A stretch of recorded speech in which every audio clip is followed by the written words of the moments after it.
Hi guys! Tara samahan nyo ako, gagawa tayo ng homemade kani salad. Ayan.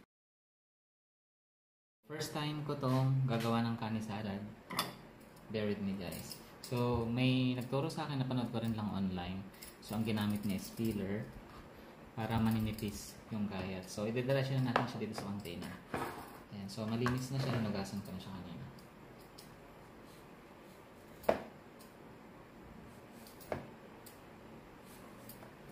So, ang purpose pala nito is para mas maninipis yung gaya.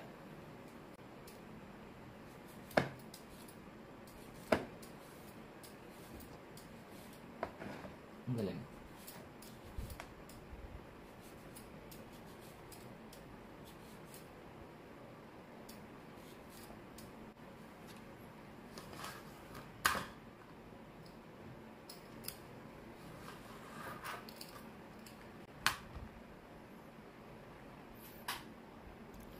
Bago ko pala ituloy guys, introduce ko muna sa inyo yung ating mga ingredients, no?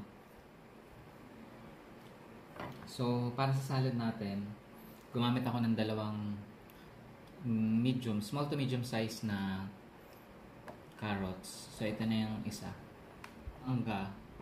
Kamigin daw to. So, sa crossing Kalamba ko siya binili. Ngayong gabi lang. 160 yung kilo. Tapos, ito, mura lang naman yung pipino. So, magaganda yung pipinong nabili ko. Dalawa. Tapos, crab sticks. Yung parang synthetic lang tong crab sticks. Tapos, isang golden sweet whole kernel corn. Tapos, mayo or mayonnaise. Yung lettuce natin. Yan. So, tuloy na natin yung carrots.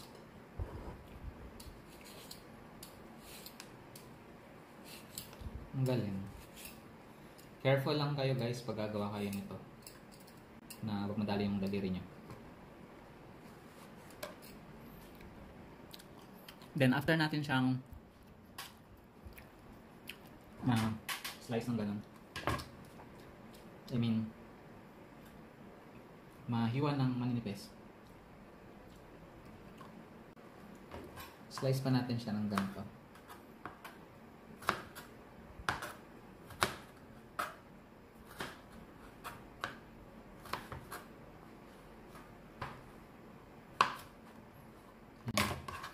Ganito. Or kung kaya nyo pang mas maninipis pa dito.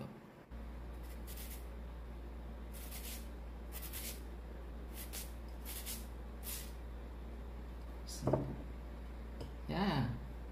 Mas okay siya.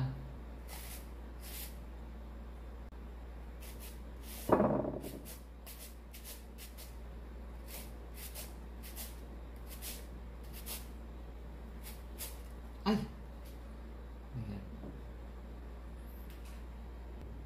Mas mabilis siya. Ayan o. So, yung iba, gagawin natin siyang katulad nung sa carrots. Ayan, para ganito yung texture niya. Para magandang tingnan. Balance. Ayan. Ito na yung nagawa natin. Dati, bumibili ako nito. As in, ganyan lang siya, kapiraso. Ganito lang yung laman niya sa loob. Ganyan. Siguro mga kasing laki lang nito. Ayan. Tapos ang mahal niya. Ayun. Since kaya ko naman, napanood ko siya. So, kaya naisipan kong gumawa na rin. So, ngayon naman is itong ating crab sticks. Ang bango niya. Manipis talaga siya.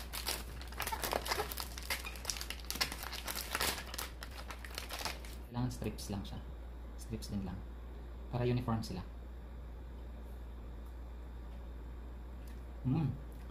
Sarap. Malasa. Ayan. Marami din. 2, 4, 6, 8, 14. Feeling ko hindi siya kakasya dito sa lagayan natin. Kasi maglalagay pa tayo ng mais, maglalagay pa tayo ng mangga. Thank you guys for watching. Tsaka yung mga kaibigan ko nga pala dyan. Kamusta kayo? Hi sa inyong lahat. Bago pala kayo maghawak ng ano guys, make sure na naghugas kayo ng kamay nyo ng mabuti. So, kailangan malinis kuko nyo. Malinis yung kamay nyo. Ayun o, sarap. Dami. Ayun o. Ang dami nating nagawa. Hindi ko pa nalalagay yung corn, yung mayonnaise at saka yung mangga. So, isunod na natin itong mangga.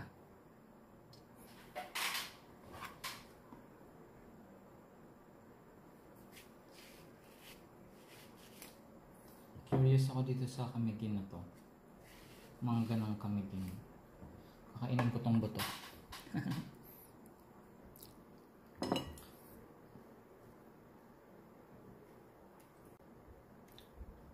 Not sure if talagang kamigin siya, pero meron siyang konting sipa ng asim. Pero ang ganda niya. Ang ganda ng pagkakahinog mo. Pero syempre hindi naman natin talaga alam kung galing ito ng kamigin or what.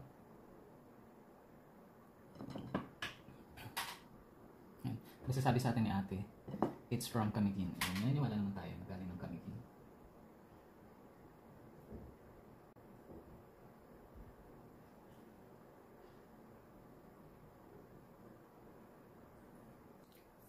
Panalo tong isa. Matamis.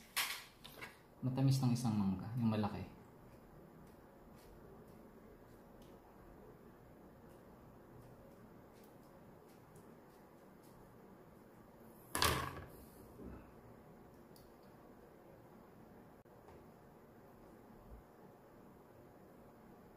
Pwede nyo itong gawin kahit sa mga handaan. Healthy pa. Imagine mo, mga gulay-gulay. Ayan, so nung nilagay ko na yung mais, ayan. Punong-puno na siya. So, konti lang naman yung mayo. Try na natin. Ayan, pinagkasya. So, ito na siya. Mix-mix na natin. Mix-mix. Mix-mix ha.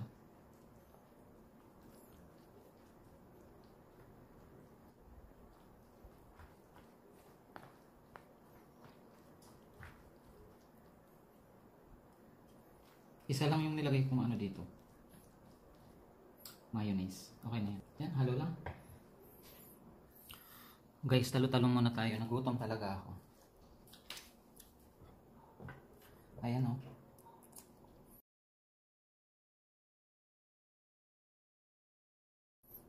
Sarap. Tara, kain tayo.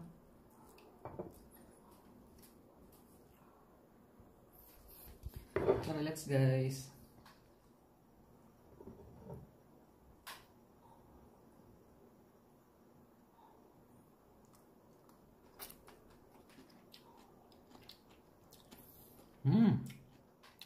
Sarap. Nag-aagaw yung tamis ng mangga, yung lasa ng carrots, yung tamis-tamis ng mais, yung medyo alat ng keso, yung mayonnaise. Sarap.